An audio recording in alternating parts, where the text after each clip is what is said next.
ที่กลับมาถ่ายคลิปคืนเนาะพี่น้องเนาะก็อยากขอบอกขอบใจเบาปิกใหญ่เนาะทุกคนเนาะซึ่งว่าเพิ่นก็ให้อาลียืมกล่องว่ามื้อใดบ่าวห้ำหน่อยเพิ่นกลับมาถ่ายคลิปคืนก็แม่นกล่องตัวนี้ก็แม่นได้ส่งบ่าวห้ำหน่อยคืนเนาะ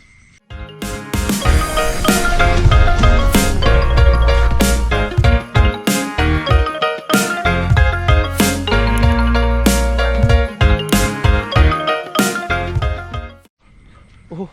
มาจะเป็นได้สบายดีพี่น้องเนาะอาลีก็อยู่กันบาร์บิ๊กใหญ่เนาะตอนนี้เนาะซึ่งว่าอาลีก็ให้หน้าให้ตาไปโดนเติบเพราะว่ากล่องเพเนาะทุกคนเนาะในการ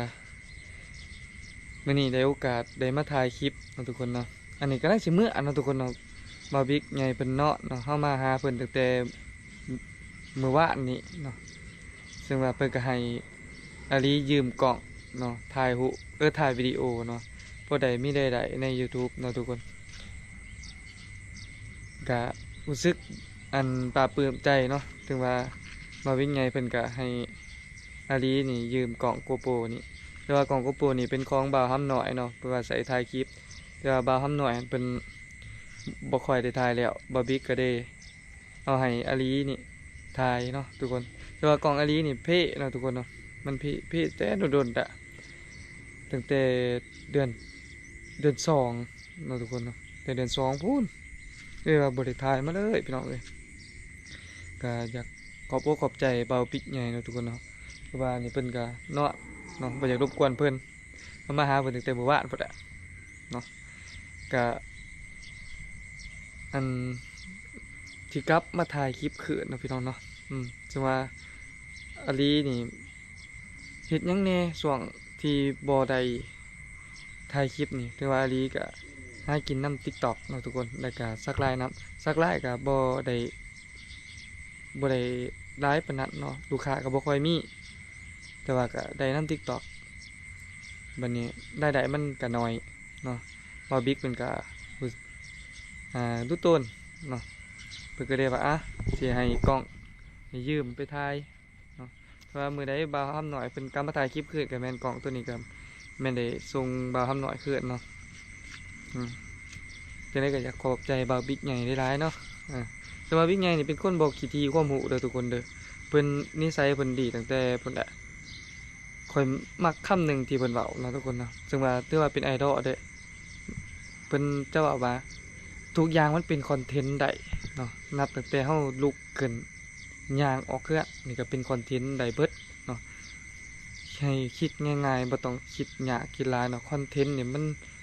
มีหลายรูปแบบคอนเทนต์นี่เดี๋ยวแต่เฮาสิสร้างสิปั้นมันขึ้นมาแนวใดคอนเทนต์นี่เนาะอันนี้คืออันนี้นี่จื้อมาตั้งแต่พุ่นเนาะก็เบาบิ๊กเป็นก็ให้แนวคิดเนาะให้ไอเดียแล้วก็อีกอย่างนี่เบาบิ๊กก็คือแนวใดที่ว่ามันได้เงินเด้อว่าเฮ็ดแนวใดก็ยามมันได้เงินนี่เบาบิ๊กจะมักบอกทีมงานเนาะว่าเฮ็ดตัวนั้นตัวนี้เด้อมันได้เงินคือตอนไลฟ์สดใน YouTube นั่นแหละพวกเขาเองกับโบจักไลฟ์เนาะโบจักไลฟ์ YouTube สิเปิดแนวใดการรับเงินแนวใดโบจักเปิดเนาะซึ่งว่าบาร์บี้เพิ่นก็ไปอเมริกาพอเพิ่นไปฮอดอเมริกาแล้วตอนครั้งแรกเพิ่นก็ได้ไลฟ์สดอยู่อเมริกาเนาะโอ้มันได้เงินเลยเพิ่นนะบาร์บี้ก็เซตลงกลุ่มเนาะสู้ฝ่าวไลฟ์สดเด้อเฮ็ดนั่นเฮ็ดนี่มันได้เงินได้นี่แหละเนาะคือนิสัยบาร์บี้เป็นนิสัยแบบมักซัพพอร์ตทีมงานมักซัพพอร์ตไอ้น้องเนาะทุกคนแนวใดมันได้เงินอีหยังเพิ่นก็บอกทีมงานเบิดเนาะให้เฮ็ดนำกันถึงว่าคนละสองกะยาขอเพียงแต่ว่าให้ไอ้น้องมีรายได้ได้รับเนาะก็ขอบใจเพิ่นได้เด้อคือว่าอันนี้ก็สิพยายามลงคลิปทุกมื้อเนาะตอนแรกนี่ก็ว่าสิได้ไปถ่ายคลิปนำกันอยู่เถียงหน้าหนองทรายเพิ่นเนาะจังว่าพวกเราเคยไปถ่ายแต่ละเทื่อแหละทุกคนเนี่ยดีกับสิกลับเมื่อก่อนนะทุกคนเนาะได้ขอบใจได้เด้อจังว่าผู้เพิ่นก็นอนไปแล้วเนาะทีนี้เขาก็นั่งสิกลับเมื่อนอนพี่น้องพอเดินทางกันเด้อทุกคนเด้อก็อย่าลืมกดติดตามกันเด้อทุกคนเด้ออันนี้กับ เปลี่ยนหน้าเปลี่ยนตาได้เติบหนวดเข้าก็ได้อืมอ่ะก็กสิกลับมาคือเก่าแล้วพี่น้องเอ้ยสิจบคลิปเพียงตัวหน่อยตอนนี้เนาะทุกคนเนาะก็ขอขอบใจได้เนาะที่ว่าอันบางคนที่เขายังติดตามอยู่ก็ขอขอบใจได้เลยคนที่ว่ายุคเดิมติดตามแล้วแต่ว่าเห็นคลิปนี้เนาะก็ติดตามแน่เนาะกันบ่ติดตามก็เบิ่งก็ได้เนาะทุกคน